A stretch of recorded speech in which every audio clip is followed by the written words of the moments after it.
pag-asang tangan, mga pangarap na minsang iniwan, ngayon'y binubuo ng ating bayan. Kapit-pisik tayo'y magtatagumpay sa hirap at ginhawa, sama-sama't sabay. Huwag bibitiw, huwag susuko sa bagong bukas na ating itatayo.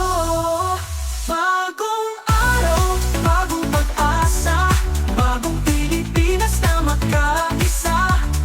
Tangan ng tapang, pusong may dangat, tayo'y muling babangon, di magpapaalipin kailanman.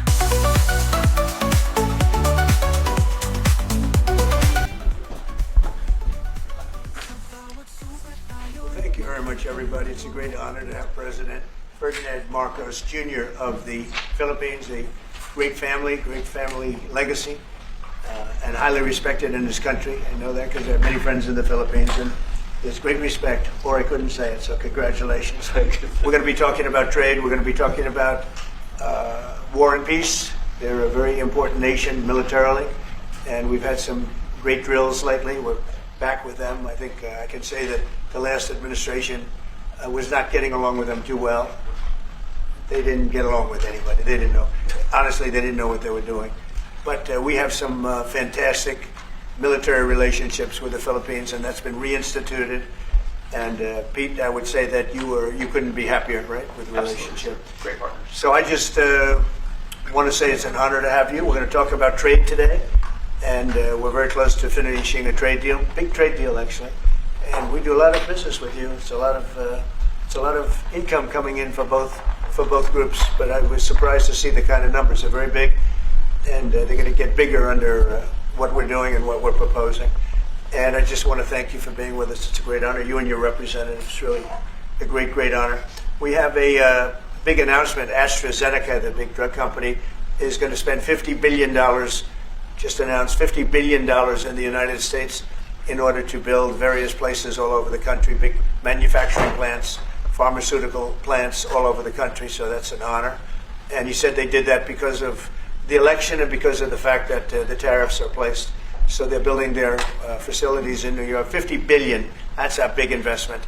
And it's going to be a very good investment, I have no doubt about it. So thank you to AstraZeneca. And with that, I'd like to have you say a few words, please. Thank you very much, Mr. President.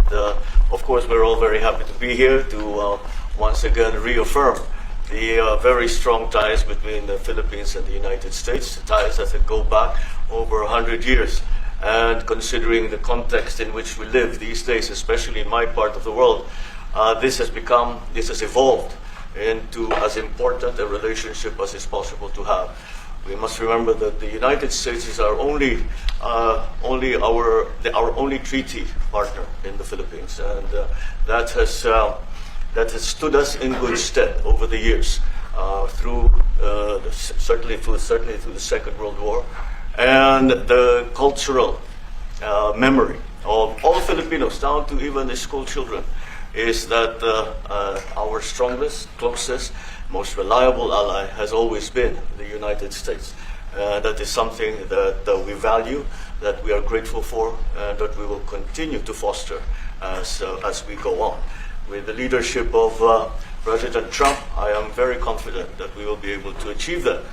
I think it is worthwhile to remember that it was President Trump who, in his first term, characterized the relationship between the Philippines and the United States as ironclad, and that has been necessarily the case since that time that you made that statement, sir. And it is something that the Philippines will always hold close to its heart. Thank you once again, and we are honored, and it is our great pleasure to be here and to visit with the President of the United States. Thank you, sir. It's my great honor. Any questions? Mr. President, Yeah, please go ahead. Go ahead. Mr. President, do you think that Fed Chair Jerome Powell should resign? I think he's doing a bad job, but he's going to be out pretty soon anyway. In eight months, he'll be out. But I call him too late. He's too late all the time. He should have lowered interest rates many times. Europe lowered their rate 10 times. We lowered ours none. And it's causing a problem for people that want to buy a home. Look, Our economy is so strong now, we're blowing through everything. We're setting records. You know that, you see that. And whether it's the Philippines or anyone else, we're setting records at levels that nobody's ever seen before. But you know what? People aren't able to buy a house because this guy is a numbskull. He keeps the rates too high, and probably doing it for political reasons. The only time I remember him cutting rates, I mean, he cut the rates just before the election to try and help Kamala or whoever he was trying to help. He probably didn't know. And he's building a building. He's $2.7 billion. They have a $900 million overrun. What is that? And that was given by Biden. That was another Biden deal. And this guy's building this building that's severely overrun. And what does he need the building for? Why does he need space for more people? So they did a big study the other day, and they called all of the great intellects and the great economists and all of the great everything. And it was 71, and only 2 got it right. Me and another gentleman that happens to be very smart. 69 people got it wrong, and the Fed got it wrong, more wrong than anybody. And you know, he has these think tanks, and they build buildings for people that think, and it's really not thinking. It's a little bit of combination of thinking, but it's something you sort of have or you don't have. They don't. The job he's done is just terrible. He ought to raise interest rates. You know, we should be at 1%. We should be leading the world. Instead, we're paying 4%. And if you look at what that means, that's over $1 trillion in interest that we have to pay. That with the striking of a pen, we would be saving more than $1 trillion. Is that right, Scott? Yes, Do you have sir. anything to say about it? Yes, sir. I called yesterday and this morning for the Fed to do a big internal investigation to understand not their monetary policy, but everything else. The Fed has had big mission creep, and that's where a lot of the spending's going. That's why they're building these new or refurbishing these buildings. And I think they got to stay in their lane. And I think that based on the way they cut rates last fall, they should be cutting rates now. It's inconceivable. I know the Fed very well that they can be spending $2.7 billion to build a building. They don't do anything. It's the greatest job. You show up one day, a half a day, you make a little speech. The economy's doing well. The economy's not doing well. We're going to raise interest. And he's got it wrong. That's why I call him too late. T-O-O, too late. And it's really too bad. But it is affecting people that want to buy houses, and that shouldn't happen. And Mr. President, And you know, he should lower them. Those rates should be 3 points lower. That's what they should be, 3 points lower, maybe more than that. Mr. President, I would like to ask both of you Yes. one question. Mr. President Marcos, next year, Philippines is going to be the rotating chair of ASEAN. I wonder, how do you plan to balance your relationship between the United States and China? And for President Trump, Kremlin yesterday said if you are going to Beijing in September, they wouldn't rule out a meeting between you and President Putin. Is such a meeting possible? And how soon do you plan to visit China? Well, we have a lot of meetings possible. President Xi has invited me to China, and we'll probably be doing that in the not too distant future. A little bit out, but not too distant. And I've been invited by a lot of people, and we'll make those decisions pretty soon. Please. Well, as you say, we are chairing ASEAN for 2026. There is no need, in a sense, to balance, as you characterize it, to balance our relationship within the United States and China, simply because our foreign policy is an independent one, and we are essentially concerned with the defense of our territory and the exercise of our sovereign rights. Now, whether we do this not alone, we need to do this with our partners. And again, our strongest partner has always been the United States.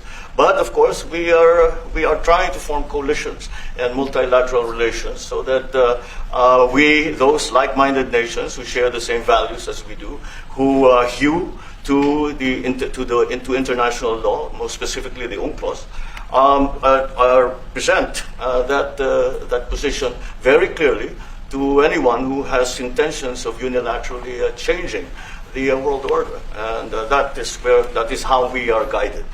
And I don't mind if he gets along with China, because we're getting along with China very well. We have a very good relationship. In fact, the magnets, which is a little complex piece of material, but the magnets are coming out, very well.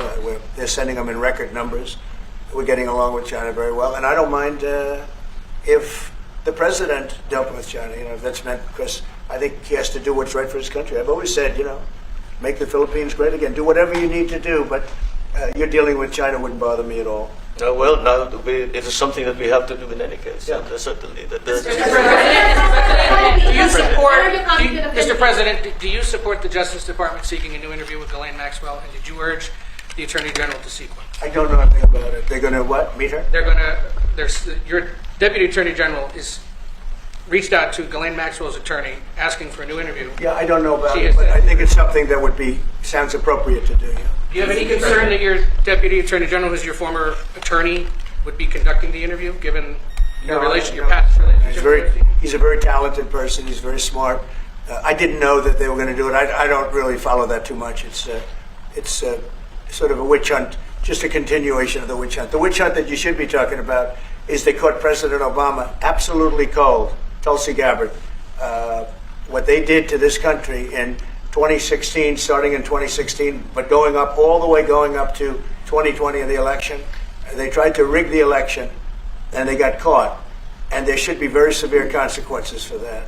When we caught Hillary Clinton, I said, you know what? Let's not go too far here. It's the ex-wife of a president, and I thought it was sort of terrible. And I let her off the hook, and I'm very happy I did. But it's time to start, after what they did to me, and whether it's right or wrong, it's time to go after people. Obama's been caught directly. So people say, a group. It's not a group. It's Obama. His orders are on the paper. The papers are signed. The papers came right out of their office. They sent everything to be highly classified. Well, the highly classified's been released. And what they did in 2016 and in 2020 is very criminal. It's criminal at the highest level. So that's really the things you should be talking about. I know nothing about the other, but I think it's appropriate that they do go. May I ask you about that, Mr. President? Tulsi Gabbard has submitted a criminal referral to the Department of Justice. From your perspective, who should the DOJ target as part of their investigation? What specific figures in the Obama administration? Well, based on what I read, and I read pretty much what you read, it would be President Obama. He started it. And Biden was there with him, and Comey was there, and Clapper. The whole group was there. Brennan, they were all there in a room. Right here, this was the room. This is much more beautiful than it was then, but that's okay. I have nice pictures up. They came out of the vaults. They were in there for 100 years. This is much more beautiful. We have the Declaration of Independence now in the room, which wasn't here. I guess people didn't feel too good about putting it here, but I do. But you know what? If you look at those papers, they have them stone cold, and it was President Obama. It wasn't lots of people all over the place. It was them too. But the leader of the gang was President Obama, Barack Hussein Obama. Have you heard of him? And except for the fact that he gets shielded by the press for his entire life, that's the one look, he's guilty. It's not a question. I like to say, let's give it time. It's there. He's guilty. This was treason. This was every word you can think of. They tried to steal the election. They tried to obfuscate the election. They did things that nobody's ever even imagined, even in other countries. You've seen some pretty rough countries. This man has seen some pretty rough countries, but you've never seen anything like it. And we have all of the documents. And from what Tulsi told me, she's got thousands of additional documents coming. So President Obama, it was his concept, his idea, but he also got it from crooked Hillary Clinton. Crooked is a $3 bill. Hillary Clinton and her group, the Democrats, spent $12 million to Christopher Steele to write up a report that was a total fake report. It took 2 years to figure that out, but it came out that it was a total fake report. It was made up fiction. And they used that. The one thing they weren't able to do was and probably the only thing I respect about the press in years is the press refused to write it before the election. They refused to put it in. The Steele report was a disaster. All lies, all fabrication, all admitted, and admitted fraud. She paid $12 million, and the Democrats, for that report to a wise guy named Christopher Steele. He wrote a phony report, and they wanted to get that report in before the election. And I'll tell you what, I talk about all the time, the fake news, how bad it is, but in this case, they wouldn't do it. They saw it, they read it, and they said, we don't believe it. And it was only after, substantially, like a month and a half after the election, that it got printed, and it was a big wisp. It was just like a bang of nothing, because the election had ended. If that report had gotten published by the New York Times or somebody, and I respect the Times for maybe only this, because they're crooked as you can be. They're a terrible paper, a crooked, corrupt paper. But for this one moment, they said, this is bullshit, we can't put this in. And neither could any other paper. Wall Street Journal's a lousy paper, very, very dishonest paper. As you see, I'm suing them for a lot of money because they do things very badly. It's got a nice name, but it's really, in my opinion, it's a terrible paper. And it can be corrupt. But just so you know, they didn't take the Steele report. It was the dossier. Remember the famous dossier? I called it the fake news dossier. The news wouldn't publish it. And I'm amazed. They had 2.5 months. It was finished. 2.5 months. That was supposed to be what was going to happen. And it got published a couple of months after the election. And frankly, nobody cared too much about it. But that was a big thing. No, we caught Hillary Clinton. We caught Barack Hussein Obama. They're the ones. And then you have many, many people under them. Susan Rice. They're all there. The names are all there. And I guess they figured they're going to put this in classified information and nobody will ever see it again. But it doesn't work that way. And it's the most unbelievable thing I think I've ever read. So you ought to take a look at that and stop talking about nonsense, because this is big stuff. Never has a thing like this happened in the history of our country. And by the way, it morphed into the 2020 race. And the 2020 race was rigged, and it was a rigged election. And because it was rigged, we have millions of people in our country. We had inflation. We solved the inflation problem. But millions and millions of people came into our country because of that.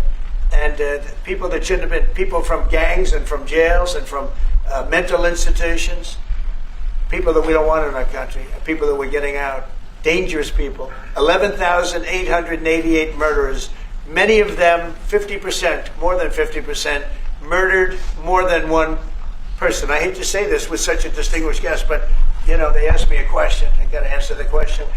No, Barack Hussein Obama is the ringleader. Hillary Clinton was right there with him, and so was Sleepy Joe Biden, and so were the rest of them. Comey, Clapper, the whole group. And they tried to rig an election, and they got caught. And then they did rig the election in 2020. And then because I knew I won that election by a lot, I did it a third time, and I won in a landslide. Every swing state won the popular vote. But I won that all the same way in 2020. And look at the damage that was caused.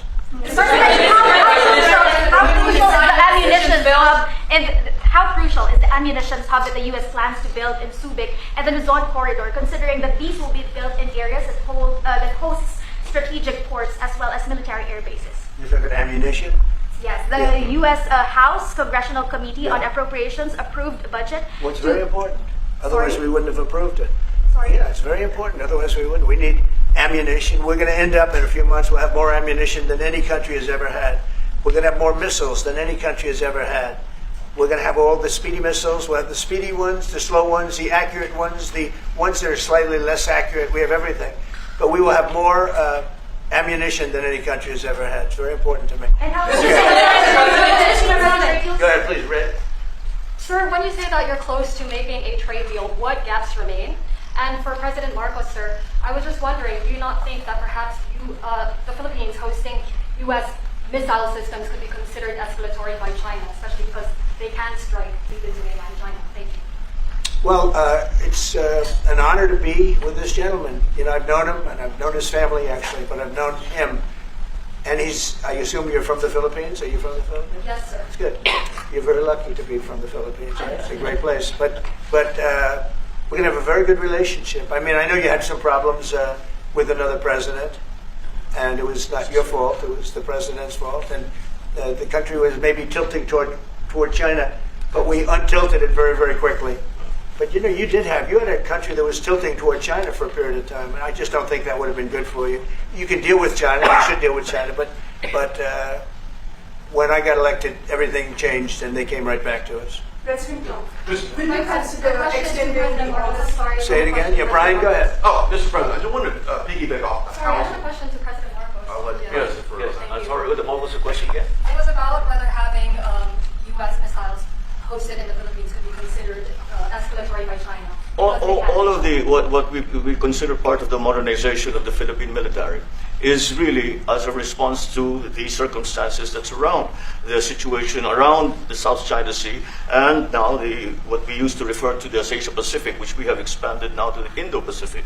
And if we would certainly, like in any kind of military spending, we would wish that it wasn't necessary, but it is. And so that is what we are doing. And as an adjunct to the question about the ammunition production, this is actually the United States is assisting the Philippines in what we call our Selfreliance defense program, which is to allow us to be self-reliant and to be able to stand our own 2 feet, whatever the circumstances that occur in the future. And that the reason that we have encouraged more interaction with the United States is because it is necessary. And it is not just with the United States. It is with all our neighboring countries and even countries as far afield as the Scandinavian countries, the EU. And so this is an ongoing process. And again, I will stress the point that we do this because we feel it is necessary. Don't forget, just as tantamount to what you're asking, the Philippines were loaded up with ISIS and a lot of terrorists, and they were at a very, very dangerous point. And during my administration, we went in and we wiped them out, working with the Philippines, but we wiped them out. But if we didn't go in, I don't know what would have happened. I don't know who would be your president right now. But we spent a lot of time and a lot of talent on going into the Philippines and wiping out terrorists. They had a tremendous problem during my administration. And we cleaned it up, we got them out, and now you really have a good, solid country again. I believe so, yes. How can you Mr. President, I want to follow up on the housing question. Yeah. We've got no tax on tips, no tax on overtime, no tax on Social Security. How important is it we have no tax on home sales, capital gains, to unleash the housing market in this country? Well, we're thinking about that, but would also unleash it just by lowering the interest rates. If the Fed would lower the rates, we wouldn't even have to do that. But we are thinking about no tax on capital gains on houses. And very impressed that you asked that question because nobody knew that. Well, how did you find that out? That's very. I wonder why there's somebody I'm very close There's to. a leaker. There's a leaker. I've also got a question. I find it a very interesting world that we know more about 2 people at a Coldplay concert just hours after that viral video than we know of Thomas Crooks 1 year after attempting to assassinate you. What is holding back the investigation on Thomas Crooks? Well, they've reported to me and they've told me things, and they really say they haven't found anything that was abnormal. I would say this: the Secret Service was very brave because they were right there and they jumped on me. They made a mistake. They should have had somebody on that roof. And they should have had communication with the local police who also, they did a very good job, but they made some mistakes, and we have a whole different group of people now.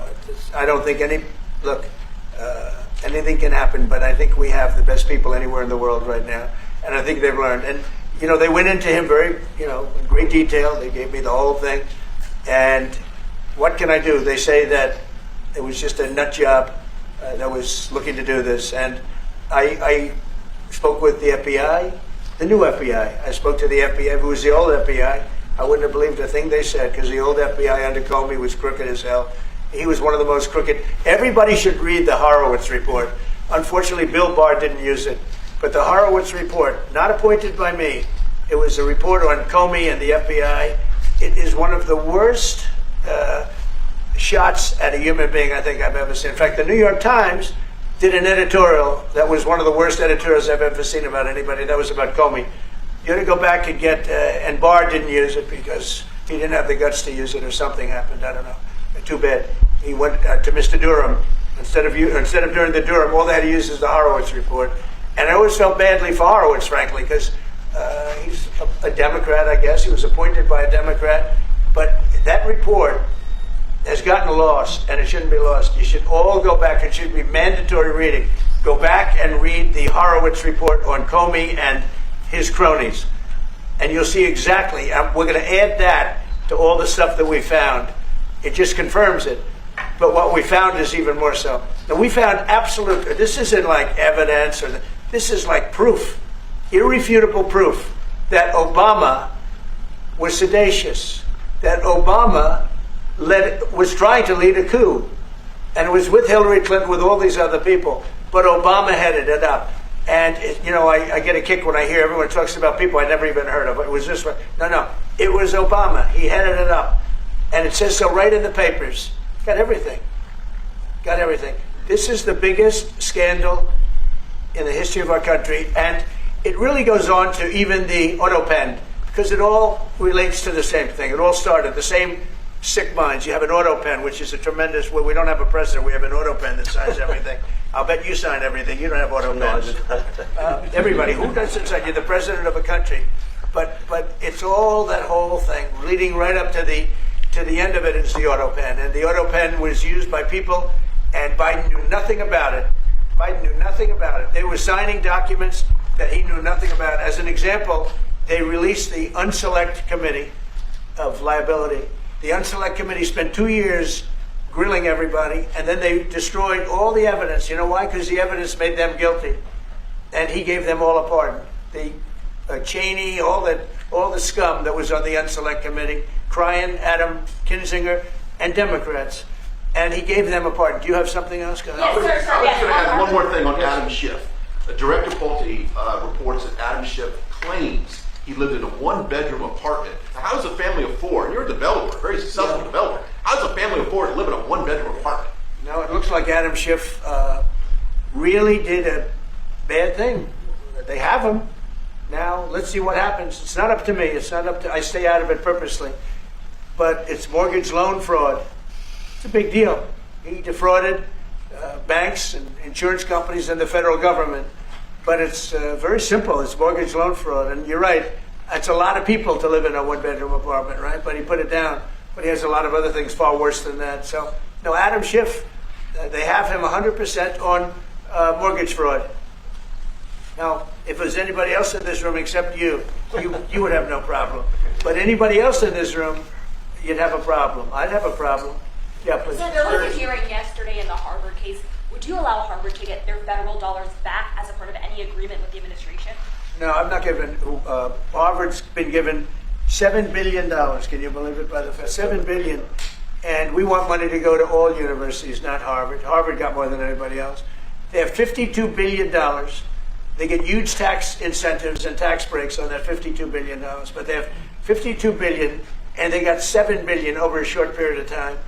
And we have a very hostile judge appointed by Barack Hussein Obama, a very, very hostile judge who knows exactly right from wrong. But we expect to win it on appeal. She hasn't given a decision yet, but she's very hostile, and she was put by Barack Hussein Obama. And generally speaking, anybody that does that, we're going to have problems with. So we don't expect to have. We won the case yesterday. Anybody that was there, that was a neutral, would say we easily won the case. But a lot of the case, and a big part of it's going to be how much money Harvard gets in the future. That's not part of the case, and they're not going to get very much. Mr. President, where are we in terms of negotiating about the reciprocal tariff? How far are we? With who? With the Philippines. Yes, sir. How far are you from the Philippines? Yes, sir. I'm from the Philippines. How far are we from achieving? Well, it's tough. He's a very tough negotiator. So far, we're not there because he's negotiating too tough. In fact, I used to like him better than I do now. He's too tough. But we'll probably agree to something. But he's a strong negotiator. He loves your country.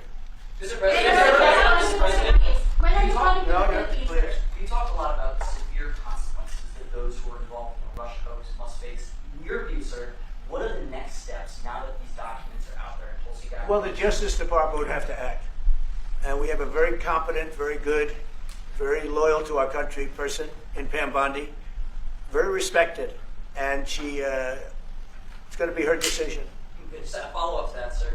Chrissy Noem is in New York City visiting an off-duty CBP officer who was allegedly shot this weekend by an illegal alien who came into the country during the previous administration. Right. What is your message to any local leaders who continue to push sanctuary city policies after this nearly tragic incident? So the only thing I don't understand, because you like to understand things and we're all smart people and all, but why would they allow 21 million people into our country, unvetted, unchecked? You don't allow it. You wouldn't allow people then. He's tough. No, the country's run properly. Biden and his group of thugs, and I don't think it was Biden, I think it was the people that surrounded that beautiful Resolute desk right behind you. They allowed 21 million people, probably much more than that, and many of them came from jails and gangs and drug dealers and mental institutions, insane asylums. Many of them are very sick. 21 million, probably 25 million, probably even more than that. And we're getting them out. Many were murderers, as I said. They killed people. Many killed more than one person. Stone cold murders. I don't understand why they would have allowed that. There's only two reasons to vote. Is there one voters? It's one reason. I don't think they would have done it for that because they cheat. You know, they're so good at cheating, they don't need that. But the vote, and the second reason is they hate our country. I think they hate our country. I actually do. And it's the biggest problem. I mean, much of our time is spent with, you know, we have the strongest border anywhere in the world now. Maybe even stronger than your border, if you can believe it. We have no people came in last month, 0, which is pretty amazing. I'm not even sure I can believe that. But liberals are the ones that do that calculation. So, but we had no people come in. A year ago, we had hundreds of thousands of people come in. Hundreds of thousands of people. And they flowed in. And if it wasn't for the election, it would have been millions of people came in last year. So millions of people prior to election time, they allowed millions and millions of people to come into our, I mean, you saw it. They'd open the gates. If you took an Alabama-LSU football game that holds 128,000 people, I was there, 128,000 people, and I liked them and they liked me. But if you took that and doubled it, that's what used to flow into our country on a daily basis. It's not even believable. And we're getting them out, and we're starting with the worst ones. And we had a man shot yesterday, a police officer who was a great gentleman, shot right here in the throat. Probably won't be able to speak again. But he was brave, and he shot the other guy, and they ended up getting him. And you saw the scene where his friend took him to a hospital and dumped him down on the sidewalk. The whole thing was crazy. But why would anybody do to our country what these Democrats have done? And honestly, we can never forget it. We can never forget it. What they have done, the damage that they've done to America is very, very sad. Thank you very much, everybody.